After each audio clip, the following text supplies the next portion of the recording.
What's up? This is Jake. You're in Jake's shop. So I had to take a little break from the Camaro today, this weekend.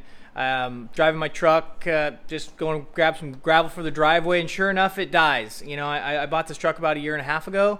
It's been great. I actually just decided I'm not going to do anything to it. I'm just going to drive it, and whatever breaks, I'll fix. I've had it for about a year and a half. I haven't changed the oil. I haven't done anything. I did actually put a new alternator in it and a battery in it, you know, over the last, 8 months or so. But other than that, it's just running. It's got a healthy 350 in it. It's turbo 350 transmission and NP205 transfer case. It's got a lift on it, and the engine's actually pretty healthy. It's got a mild cam, and it's been it's a powerful little truck. I only use it on the weekends. I don't drive it that much. So been pulling trailers, tractors, things like that. So anyways, last weekend she left me stranded for the first time ever. Of course, there was a yard of gravel, half yard of gravel in the back, and I tried everything, and just ignition died. I assume it had an HEI in it, has an HEI in it, and it must have been something internal to the HEI that just went up. I know the condensers can go bad and things like that. So obviously didn't have one on me, so it was close to home, just had it towed. So since I had to do that, I decided why not do some upgrades. So I have a brand new HEI ignition. It was actually cheaper than replacing the cap, the rotor, the condenser, all the components in it. I was actually able to buy a nice little HEI unit for $100. So it's got a little better components in it, and should do a little better for the truck. Went ahead and did spark plugs, oil change.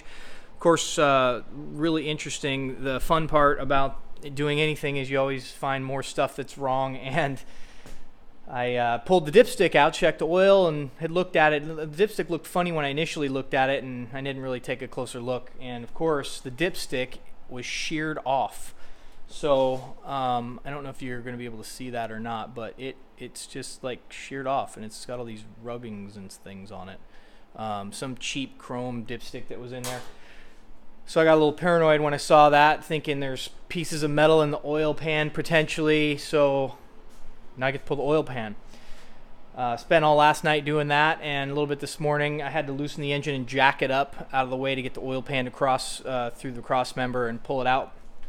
And sure enough, go to pull the oil pan, reaching down inside here, there's one piece of metal, and there is,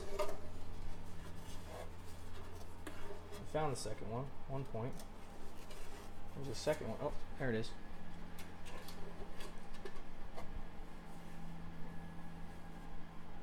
Two.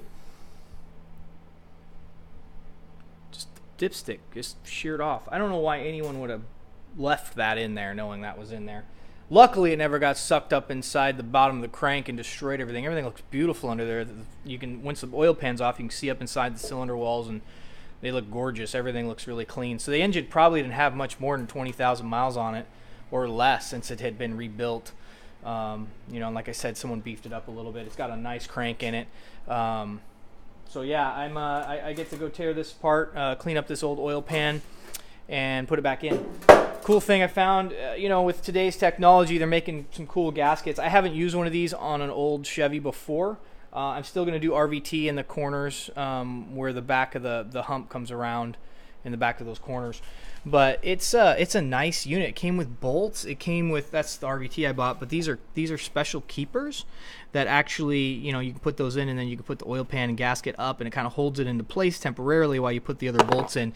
You don't want to torque them too tight. That's a big deal. I want to say it's like 11 to 15 pounds or 18 pounds. It's not much. Anyways, I'll double check it, but that's how you get a good seal on the oil pan, and I'm just so happy that I pulled it. It was a nightmare, without with the cross member on these 4x4s and whatnot in this year of truck.